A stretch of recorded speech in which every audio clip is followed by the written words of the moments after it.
الحلقة ديال اليوم غتكون قريبة للمأساة اللي عشناها مع ولدنا ريان اللي طاح في البير الله يرحمه. ولكن الحلقة ديال اليوم هي جريمة قتل، ما رحموش الدري مسكين بلا رحمة وبلا شفقة. داك الطيشو ديال المراهقه، يعني انا كنت اللي قال لي شي حاجه يعني جاني عادي. داك الجرم اللي ارتكبنا ما جانيش فيه ديك الساعه، ما كنتش كنفكر بحال دابا، يعني عاود يرجع للزمن والله ما غاديش نعاود نفس الخطا. هذه واحد البنت سميتها هدى، بنت باقة مراهقة في عمرها 17 سنة من مدينة الجديدة، عندها جوج اخوت ولاد وهي الكبيرة فيهم. هدى عائلتها عائلة محافظة، بحكم انها وصلت سن المراهقة ولاو كيزيروا عليها في الدار، كيردوا معاها البال باش ما ديرش لهم شي فضيحة ولا دير لهم شي مشكل. ولكن للاسف داكشي اللي خافوا منه طاحوا فيه، بالاخص الام هي اللي زيرتها ديال بصح، ولات ديما حاضيها في الداخله وفي الخارجه، وهذا الشيء عادي، راه بنتها هذيك وخاصها تخاف عليها. هدى راه في هذه اللحظه باقا كتقرا، هدى ولات كتحس براسها بحال غير زايده عليهم في الدار، وهنا ولات كتهرب لهم من الدار كل مره، فين مره عند الجيران، مره عند الناس اللي كتعرف، المهم حتى كيردوها لهم للدار. القصه ديالنا يلا غتبدا. انا متاكد انك غتاخذ منها تجربه الا كنتي اول مره كتشوفني. معك مصطفى الاشاب، كل نهار كندير قصه جديده وقصه حقيقيه. الا عجبتك هذه القصه هذه دير ليها لايك ودير شي كومونتير زوين وبارطاجي الحلقه مع الناس اللي كتعرف. من بعد هدى ما بقاتش بغات تقرا لهم، وقالت لهم باللي انا غنمشي عند عمتي لكازا. في الاول والديها ما بغاوش، ولكن من بعد خلاوها، حتى هما اصلا قرابني تيرحلوا يمشيو يسكنوا في كازا حدا عمتها ودانيت. المهم مشات عند عمتها وتما لقات الحريه ديالها، كتخرج وقت ما بغات وكتدخل وقت ما بغات، وما كاينش اللي حاسبها نهائيا. هنا هدى غتعرف على واحد الدري جارهم سميتو عزيز في عمر 21 سنه. طورات العلاقه ما بيناتهم، ولاو كيبغيو بعضياتهم، ولات كتمشي عنده للدار وكتعاود ليه على حياتها واسرارها وعائلتها وكل شيء. وعزيز هنا راه ديما كيوعدها بالزواج. وهدى كانت عندها واحد صاحبتها سميتها مريم، حتى هي بنت الحينيت، وتعرفت عليها حتى هي في ديك المدنيت اللي جات عند عمتها. وديك البنت والديها لاباس عليهم، يعني كاينه فلوس. ديك البنت بحكم هدى صاحبتها الروح بالروح ولات كتعاود ليها كل شيء، اشنو كيوقع في الدار واشنو غيديروا، وباللي راه قراب يرحلوا من الحي حيت غيشرو فيلا في واحد البلاصه قريبه للبحر. المهم هاد الهضره كامله اللي كتعاود ليها صاحبتها مريم ديال الفيلا والفلوس، هدى كتمشي تسرسب كل شيء لصاحبها عزيز. عزيز بحكم هو غير كيستغلها، قال مع راسو جاتني الفرصه والضربه فين غندير لاباس. عزيز قال مع راسو مادام هاد الناس غيشريو فيلا اذا عندهم فلوس صحيحه. واحد النهار عيط على هدى وقال لها هدى انا ديما كنقول لك غيجي واحد النهار وغنتزوج بيك ياك. قالت لي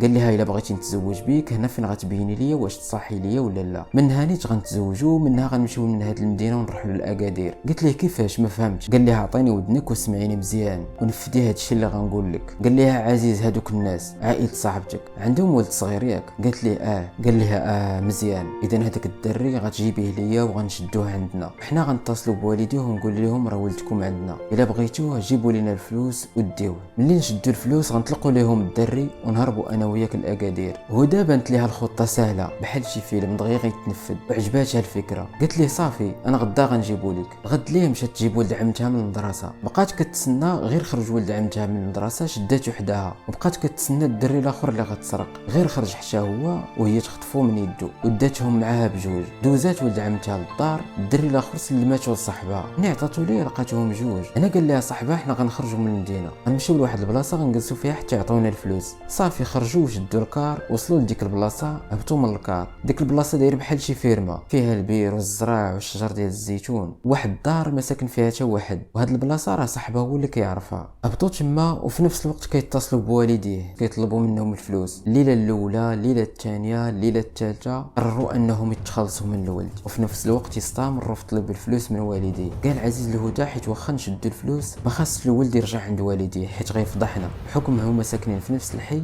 دغيا غيتعرفوا عليهم. واصلا في ديك اللحظه البوليس راه كيقلبوا عليهم وعرفوا باللي راه هدى هي اللي سرقت الدري. المهم اللي وصل النهار الثالث بالليل نفذوا الجرم ديالهم، جابوا الدري حدا البير، هزوه ولاحوه نيشان في البير وهو باقي حي، ما ضربوه ما قاسوه ما والو، غير لاحوه نيشان وهو باقي حي مسكين بلا رحمه بلا شفقه. وفي ديك اللحظه مسكين فارق الحياه. هنا هدى بقات غير كتشوف حيت داكشي اللي تفاهموا عليه ماشي هو هذاك. خلاتهم حتى مشاو ويناسو، مشات للبير بقات كتطل عليه لكن ما غيبان ليها والو، اصلا البير كان خاوي من الماء. وهي بقات كتطل، جا هذاك الدري اللي جا مع صاحبها جاها من اللور، لقاها كتطلع على البير. قال لها اش كديري هنا؟ قالت ليه والو بقيت غير كنشوف الا طلع في الماء نطلعو. واش دا من شعرها بحال هكا ودفعها. قال لها دوزي تناسي. ويا هو يقول لها عرفتي اش غديري؟